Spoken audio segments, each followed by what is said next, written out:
Okay, cool. All right, we are discussing up until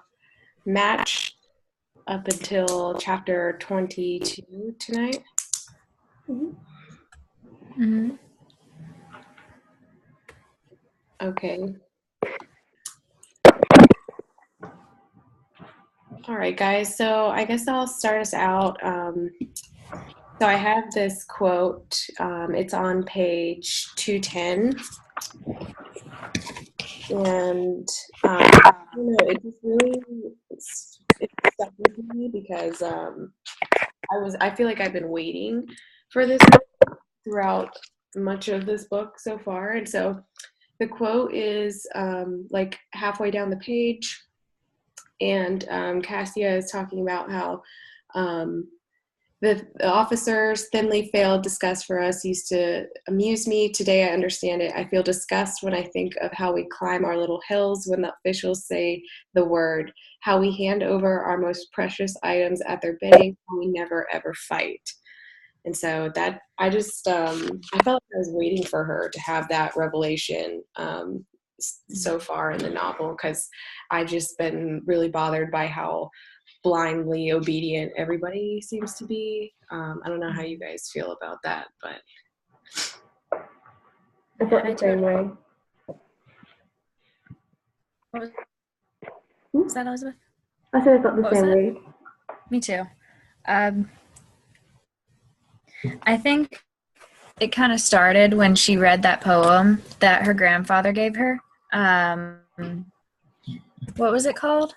Do any of you remember? Don't go gentle. oh gosh, honestly, I remember wanting to write it down, but I never actually wrote the name of it down. Don't go gentle.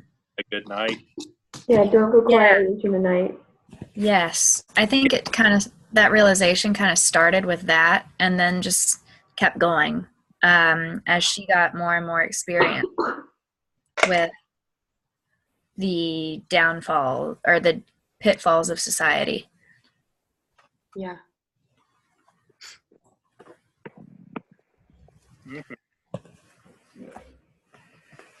No, I just was glad to see her thinking about something other than just blindly rationalizing why everything was happening. And I think that is playing a huge role into her relationship with Kai, because up until like that moment, I didn't really understand why she was so infatuated with Kai. But I think that Kai actually, for her, like represents like maybe having control over like one thing in her life. So I don't even think he's just that good looking of a guy or that mysterious. I think he really does in some ways represent her desire to like choose something for herself versus have it chosen for her. My take.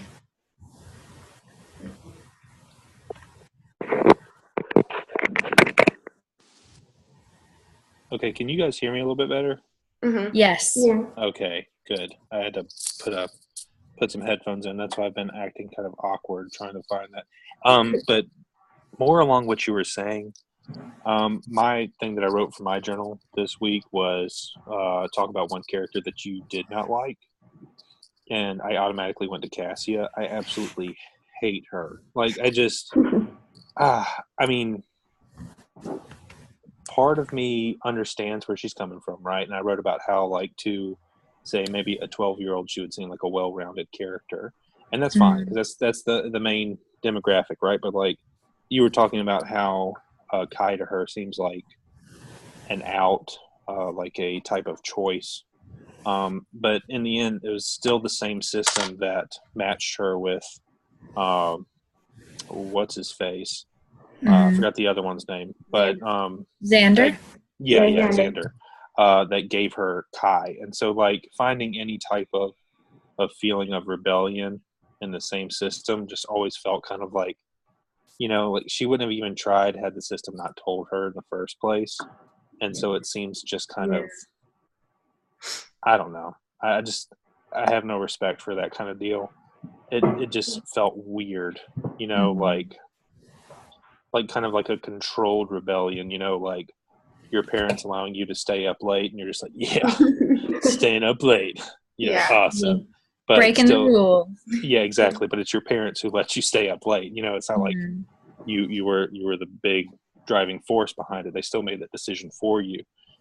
So regardless of how Kai was assigned to her, it was still part of the system to begin with, and she still felt that that warranted some type of approval to pursue that in the first place. And so it just kind of made her flat to me. Like, she has no agency. She's just been kind of told what to do, and she still hasn't really taken on much.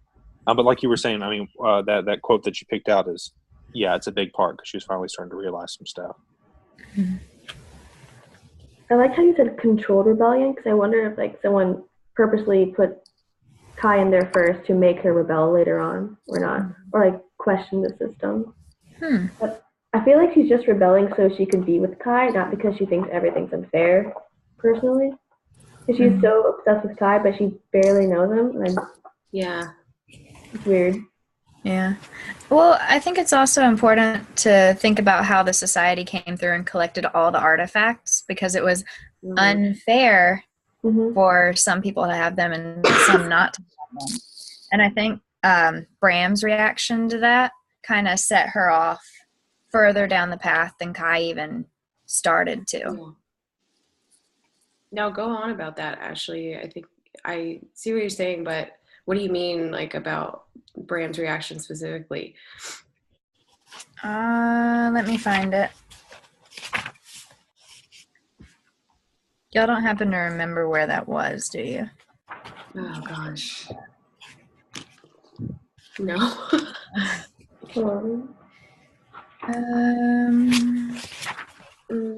God, I don't even remember what chapter it would be in. I found him talking about it. I think it's on the top of 206 where he says, "You can take it," Bram says, "but it will always be mine." Yes, I see that. Oh yeah. You said 206. Yeah, I think it's a little before that, though, when she starts on page 203 in the bottom section, kind of starting near the middle. Bram doesn't pretend to hide the tears in his eyes now. Bram, I say, and I hug him. Bram, something bad could have happened to the watch even without this. And then further down, he says, "Can't I try to hide it?" Bram asks. He blinks a tear. He blinks and a tear escapes. He brushes it away angrily. "Will you help me?" I kind of think his sadness and his anger at having to lose this piece of his grandfather, not even the fact that it's an artifact or valuable, but the fact that he has to lose this artifact from his grandfather, this piece of his grandfather, all that's left. Watching him go through that kind of makes her feel more rebellious than just wanting to do something for herself because she loves her brother so much. Yeah, that's a good point for sure. I didn't think about that.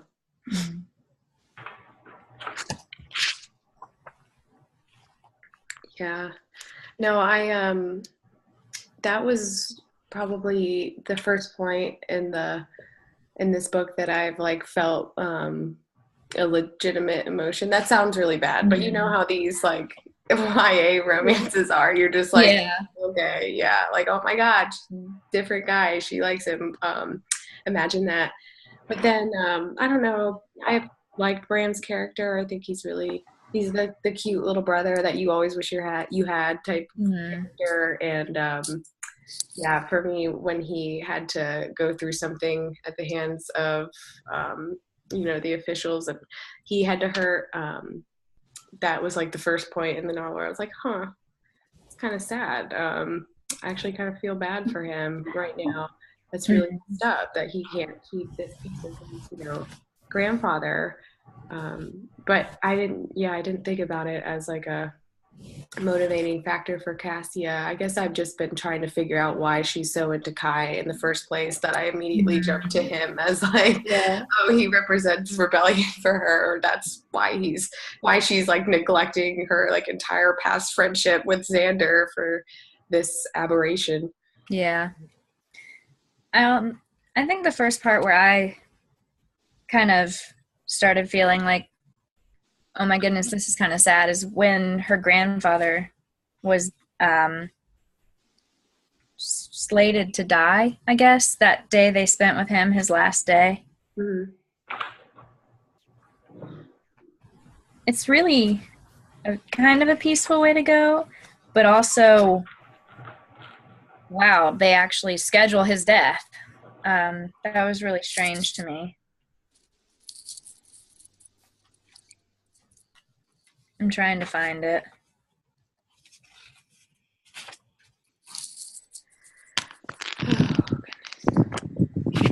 But yeah, what about you guys? What like Elizabeth and James, have you guys felt feelings in this novel so far? Yeah. I felt sad for Cassia with when he told her you don't have your own words. Then that's like when I felt sadness, but I felt kind of like Cassie was like being dumb, so like a little bit of anger towards her because she got instantly jealous as soon as he like hanged out with a girl named Liv or something, or Livy. Yeah. And it's like you just met him and he's just sitting right next to her holding a stick. Like he's not doing anything. They're just talking. And like, why are you jealous? Yeah. And then he's like, oh, I'm glad you're jealous. Like, why are you glad she's jealous? I don't understand. Yeah. Yeah. I'm just not a fan of their relationship, guys. Like, I just think the whole Kai and Cassia thing is weird. And, like, you know, the whole he represents rebellion for her helps me, like, rationalize it a little bit in my mind. But, you know, we're at the point in this book where she's literally saying things, you know, regarding, like, loving him and how she's in love with a different person now. And I don't know. It's just very like YA romance. Yeah, it really is. But I feel like I know we're supposed to be thinking about this from like the lens of a, you know, teenager or an English 1 student. So I could definitely see how these characters would be like pretty larger than life to somebody that age in a lot of ways. I saw like more cute romantic moments with Xander though than with Kai, so I thought it was interesting why the writer would make her so infatuated with Kai when there's like barely any evidence showing why she would be infatuated. Like, 'cause he like even helped her hide an artifact and all that. Yeah. I mean, she's been with Xander for her whole life. She's been best friends with him for what seems like forever, even before Kai was even living in their village, city, whatever. It's interesting how she didn't pay him any attention Kai didn't pay Kai any attention whatsoever until his face came up on her screen that she was matched with him. Yeah, that's my problem with the entire thing. That's exactly what I wrote about, was just trying to understand the relationship in the first place. The only other explanation is the flashback that she has about Kai saving Xander. And or trying. Yeah, trying, but still, even then, Yeah.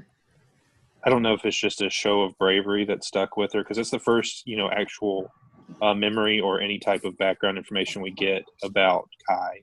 I wonder if that stuck with her, and if there is maybe already an inkling of rebellion building within her, and she's looking for somebody that she feels would be brave enough to do that with, if that's a possibility.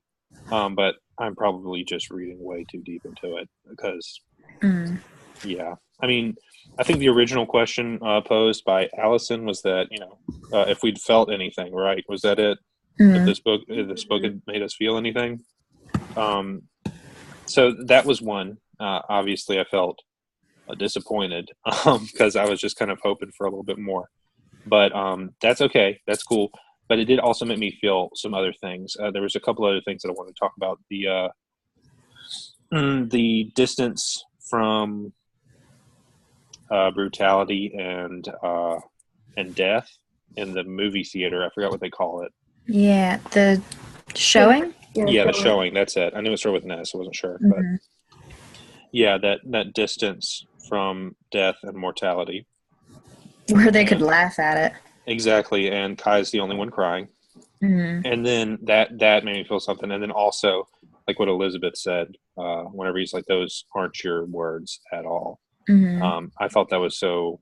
I thought it was cool. I mean, whenever we get the scene of her typing up this letter of condolences or whatever, comforting words, and she's pulling from a bank of words, that was already kind of weird. For me, it drew up memories of reading 1984 with editing words and taking them out, and I just thought that was really cool. So, if anything, it's been feelings of disappointment, like I was talking about earlier, but also interest, and then also surprise at this distance with mortality that they have. It also reminded me of like these huge types of, I don't know what to call them, but like narratives that the media tries to assign to like different attacks or shootings. Whenever they talk about, how the violence in movies and TV has made us distant from the reality of the situation. Mhm. Like violent video games. That's why this stuff is happening. Whenever it's kind of the opposite that's holding true here. Like without exposure to it, they don't think it's real. So I Mhm. thought that was interesting. But I'll shut up. I'll stop rambling. That's more or less an answer. You're making really good points, though. I didn't think of it like the distance between us and what's actually occurring in our world is what's happening to Cassia and basically the whole society except Kai and the people from the outer lands. It's really interesting.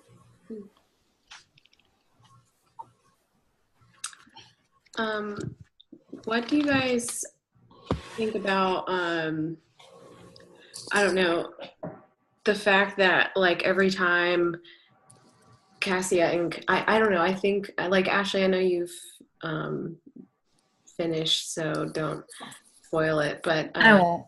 I I don't know. won't. I feel like James, you had a really good point when you said something about how she might be looking to Kai for somebody to make that next step with, maybe towards rebellion.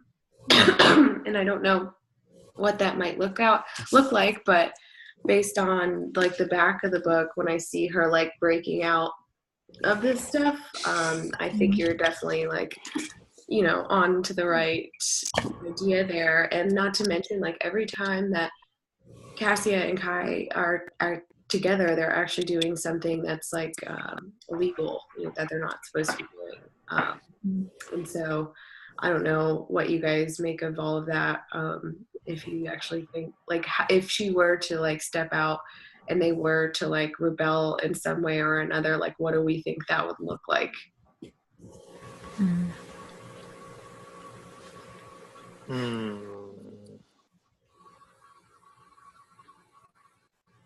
So basically, like uh, guessing as to how that might happen within this book. Is that Well, what you're getting at?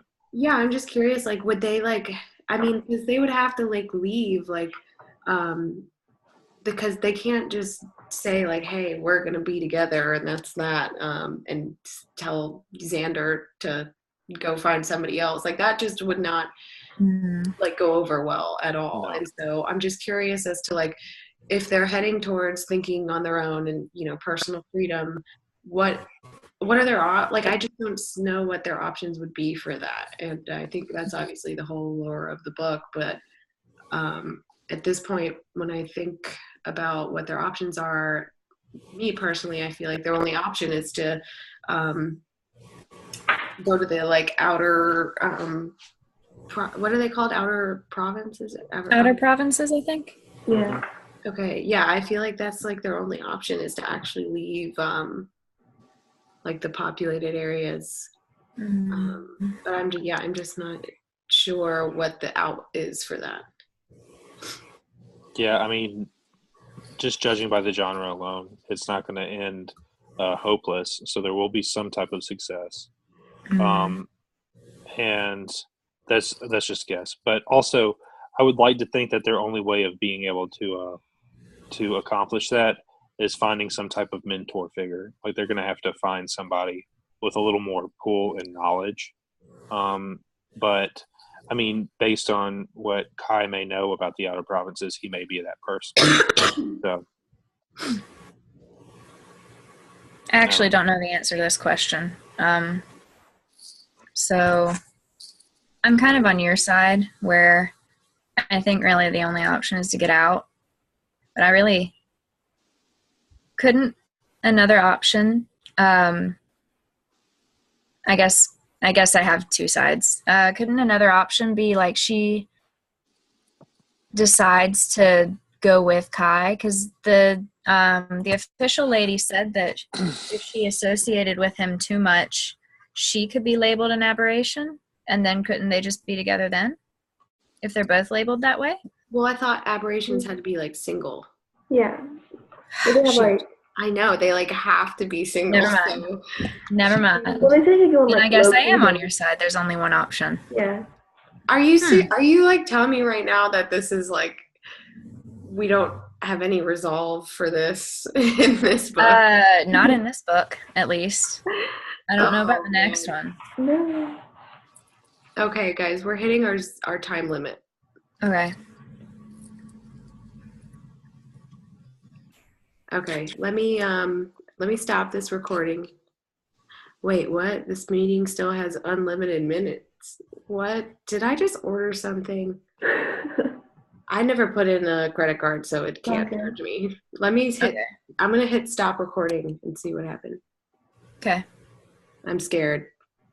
I'm scared to stop recording because I don't know where it's gonna go. All right, guys. I'm sure we can find it. Yeah. Bear with Maybe